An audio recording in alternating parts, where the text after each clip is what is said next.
जय श्री राम। दोस्तों, हमारे जीवन में दो मार्ग आते हैं। एक है भगवान राम का मार्ग और एक है रावण का मार्ग। हमको किस मार्ग पे चलना है ये हमारे हाथ में है। आपकी इच्छा है तो राम के मार्ग पे चलिए और इच्छा है तो रावण के मार्ग पे चलिए। बस ये समझ लीजिए कि राम के मार्ग पे कष्ट है और रावण के मार्ग पे सुख है, लेकिन अंत में राम के मार्ग में कल्याण है और रावण के मार्ग में हार है। राम रामे रामेति रमे रामे मनोरमे सहस्रनाम तंतुलयम राम नाम बरानबे। राम का नाम अतुल्य है और राम का नाम लेने से हमारा नाम, हमारा काम और हमारा कल्याण सब कुछ हो जाता है।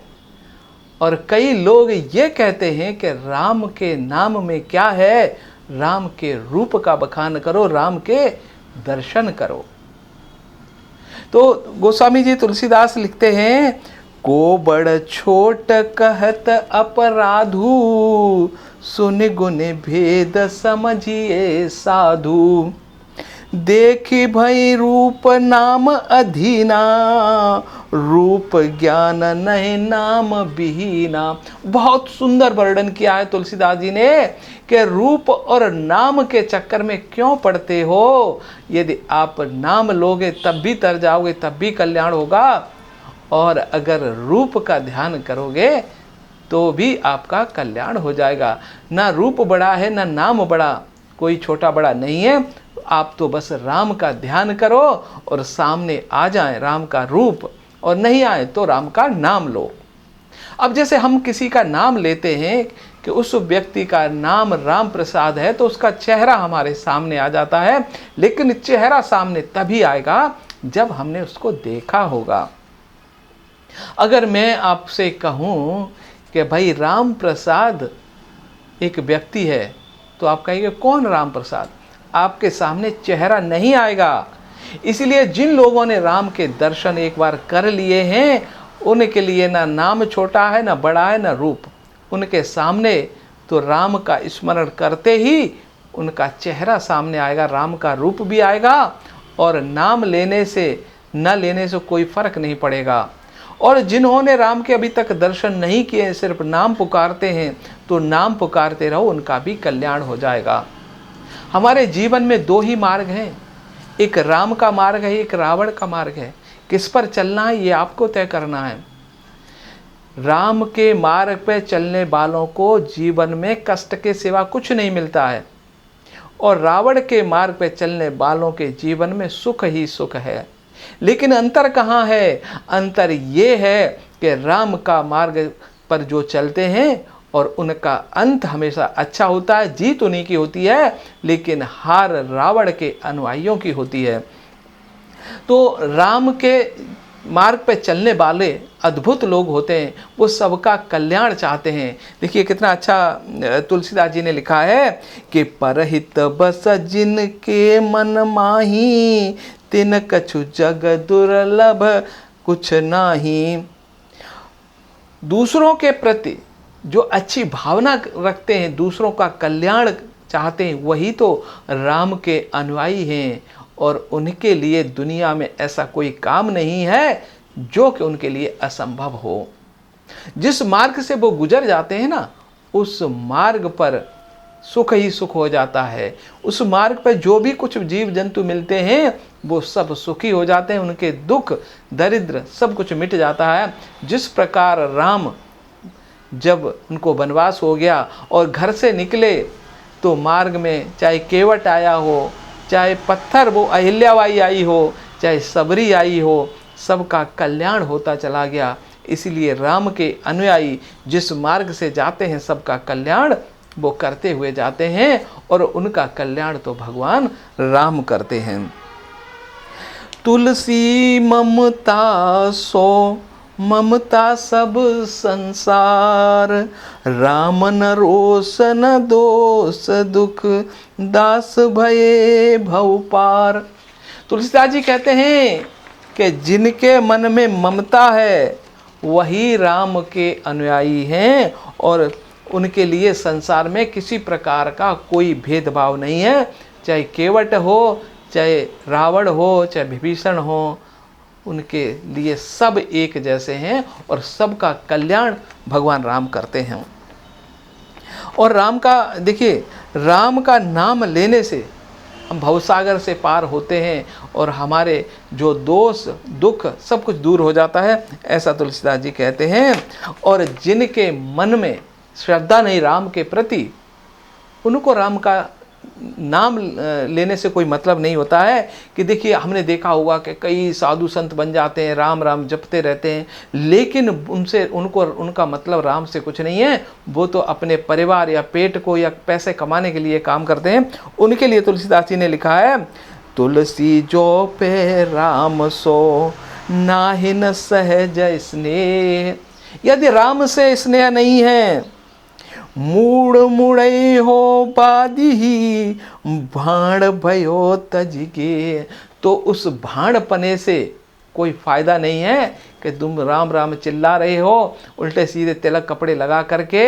यदि आपके प्रति राम का स्नेह है तो ना तो कपड़े पहनने की जरूरत है, ना गेरुआ, ना ढोलक, सब मन ही मन में भी राम का नाम लोगे तो भी आपका कल्याण सुनिश्चित है। अब देखिए, तुलसीदास जी ने जो कुछ राम का चरित्र लिखा है, एक आदर्श चरित्र पर चलना बहुत कठिन होता है। और इतना कठिन होता है कि जो उस मार्ग पर चलते हैं जिंदगी भर उनको दुखों के बीच में झूलना पड़ता है। और राम से ही सवाल पूछे जाते हैं, राम के अनुयायियों से सवाल किए जाते हैं। उनको तरह तरह से, मतलब उनको कोई भी सवाल कर सकता है, उनको पूछ सकता है, लेकिन रावण के अनुयायियों से कोई पूछने वाला नहीं है। क्योंकि ना रावण किसी को जवाब देता है, ना किसी की वो सुनता है।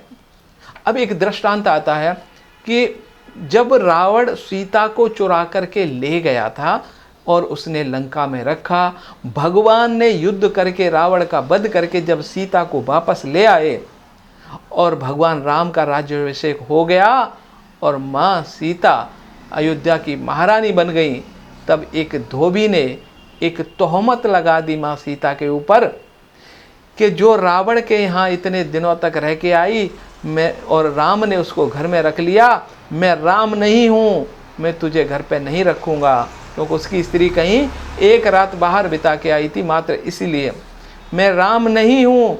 राम पे उसने सवाल उठा दिए, रावण पे सवाल कोई नहीं उठाने वाला। लेकिन शूर्पणखा जब राम और लक्ष्मण के पास आई थी और लक्ष्मण ने नाक काट कर उसको वापस भेज दिया था, तो किसी अयोध्यावासी ने ये नहीं पूछा था कि नाक कहाँ पर कटा के आई थी। क्योंकि रावण से कोई सवाल करता है तो रावण क्या करता है ये मालूम है, रावण से कोई सवाल नहीं करेगा।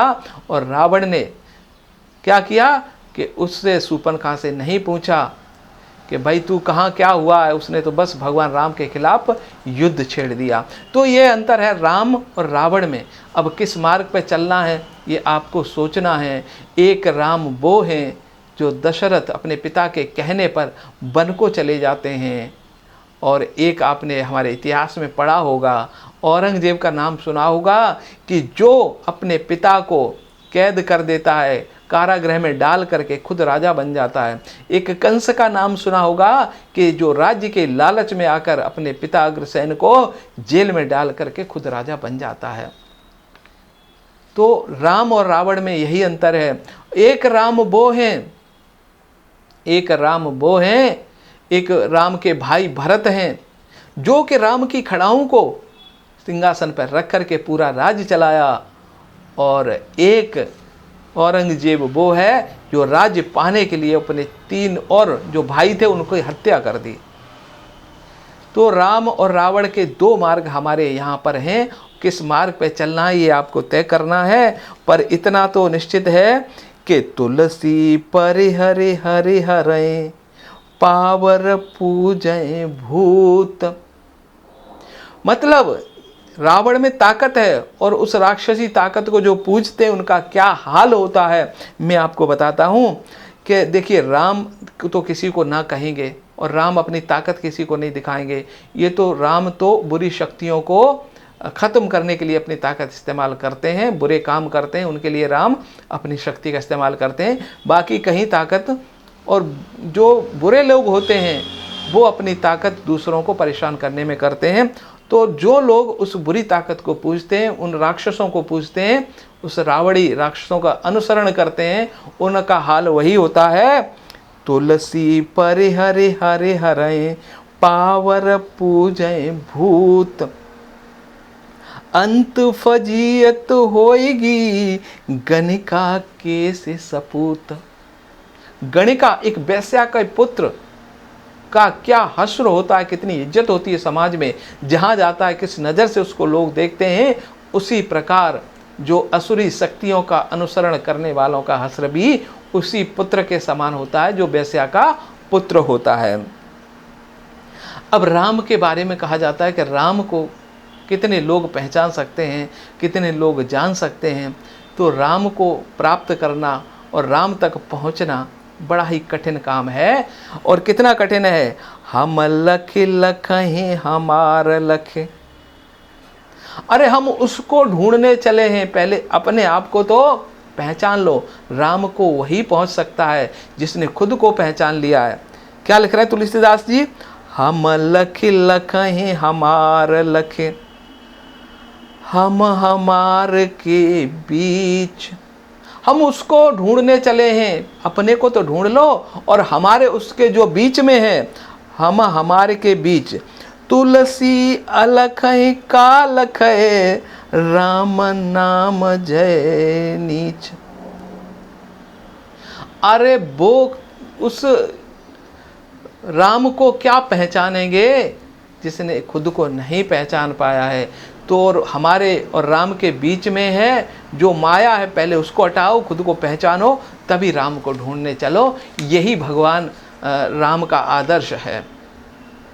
देखिए, भगवान राम का जो चरित्र तुलसीदास जी ने जो वर्णन किया है, आदर्श चरित्र, और वो आज के जीवन में यदि हम आदर्श पे चलना है तो उन कठिनाइयों को पहले ध्यान रखना पड़ेगा जो इस मार्ग पे आती हैं। जिस प्रकार भगवान राम के मार्ग, जैसे कि बचपन में वशिष्ठ ऋषि ने मांग लिया कि भाई हमको राक्षस लोग परेशान करते हैं तो हमारी यज्ञ की रक्षा के लिए, तो वन चले गए। बाद में भगवान को वनवास हो गया तो फिर से जंगल में चले गए। और जब माँ सीता को, वहाँ पे माता सीता चोरी हो गई और लक्ष्मण को शक्ति लगी, कितनी परेशानियाँ उठाई। और जब माँ सीता वापस घर आई तो एक धोबी के कहने पर उनको वनवास वापस भेज दिया। और फिर जंगल में लव कुश पैदा हुए, उनसे युद्ध हो गया। फिर माँ सीता पृथ्वी में समा गई। कष्ट ही कष्ट तो आदर्श में है। तो हमें यह तय करना है कि हमको भगवान राम के मार्ग पे चल करके हम दूसरों के कष्ट को दूर कर सकते हैं, पर अपने कष्टों को दूर नहीं कर सकते। पर जीत हमारी निश्चित है, हमारा भवसागर से पार होना निश्चित है। और ये शरीर हमने जो धारण किया है, यदि किसी दूसरे के काम आ जाए तो इससे अच्छी कोई बात नहीं हो सकती है। देखिए, हम जो भगवान राम के अनुयायी हैं, साधु संत हैं, लोग चाहते हैं कि कोई साधु संत हमारे घर पे आए। जिस मार्ग से गुजरते हैं लोग फूलों की वर्षा करते हैं, लेकिन रावण के मार्गी जो राक्षसी प्रवृत्ति का व्यक्ति होता है तो उससे कहते हैं कि भगवान इससे तो हमको बचाना, और ये भगवान ये तो हमसे दूर रहे तो ही अच्छा है। तो ये भगवान राम का जो चरित्र है, आदर्श, उस पर चलना चाहिए ना चाहिए, आप ये सवाल ज़रूर आप पूछेंगे। तो भगवान राम का चरित्र है आदर्श, और हमको आदर्श बन के ही रहना है। हमसे सवाल पूछे जाएंगे, कष्ट होगा, लेकिन रावण से ना तो कोई सवाल पूछेगा ना कष्ट पूछेगा, लेकिन उसका अंत क्या होगा वो हम जानते हैं, और हमारा अंत सुखद होगा ये निश्चित है। यदि अपना अंत अच्छा चाहते हो तो राम के मार्ग पर चलो। लेकिन यदि आप अपना अंत अच्छा नहीं चाहते, रावण जैसा भयंकर अंत चाहते हो, तो रावण की असुरी शक्तियों पर चल सकते हो, इसमें कोई दोष नहीं है। निर्णय आपको करना है कि आपको अंत अपना चाहिए अच्छा कि नहीं चाहिए। तो रामचरितमानस का एक एक प्रसंग हमको ज्ञान देता है, एक एक चौपाई हमारा उद्धार करने वाली है। तो रामचरितमानस गान का पाठ करने से हमारे 7 जीवन के कष्ट मिट जाते हैं। इस जीवन की तो बात क्या करें, तो अपने कष्ट, इस भारत माँ के कष्ट हैं जो उनको मिटाना है, तो हमको रामचरितमानस गान की एक एक चौपाई का पाठ कर उस ज्ञान को ग्रहण करना ही होगा। मैं कुछ उदाहरण दे रहा हूँ आधुनिक जीवन में आज जो हो रहा है। अभी भारत में मोदी सरकार है, सभी लोग चिल्ला रहे हैं कि मोदी चोर है, मोदी ने देश बेच दिया, महंगाई है। लेकिन याद करिए, आज से 10 साल पहले की वो बात मुझे याद है कि आलू खरीदने के लिए भी हमको लाइन में लगना पड़ा था, और 60 रुपये किलो आलू उस समय हमको मिलते थे, वो भी लाइन में लगकर। प्याज के लिए लाइन में लगना पड़ा था, और दाल के लिए भी हमको लाइन में लगना पड़ा था। ठीक वही हाल हमारा हुआ था उस समय, जैसा कि आज पाकिस्तान और श्रीलंका में हो रखा है। लेकिन आज ना गैस की लाइन है, ना प्याज की, ना सब्जी की, और ट्रैफिक जाम क्या होता है हम भूल गए। चले जाइए 10-15 साल पहले, जो हमारे मुख्य मार्ग हैं देश के, गुड़गांव जयपुर और हमारा आगरा जयपुर, इन मार्गों पर हमेशा जाम ही लगा रहता था। जाम तो क्या होता है हम सब कुछ भूल गए हैं। तो यही है, क्योंकि हमारी आज की सरकार जो राम के अनुयायी हैं, राम के मार्ग पर चल रही है, इसलिए हम उनसे सवाल पूछ रहे हैं। और फिर से कोई राम के अनुयायी नहीं होते तो कोई सवाल नहीं पूछता। उससे पहले भी इतने तीखे सवाल कभी पूछे नहीं गए जो कि आज पूछे जा रहे हैं। जय श्री राम दोस्तों, कल फिर आऊँगा अगला एपिसोड लेकर, और ऐसे ही हमारे साथ बने रहिए।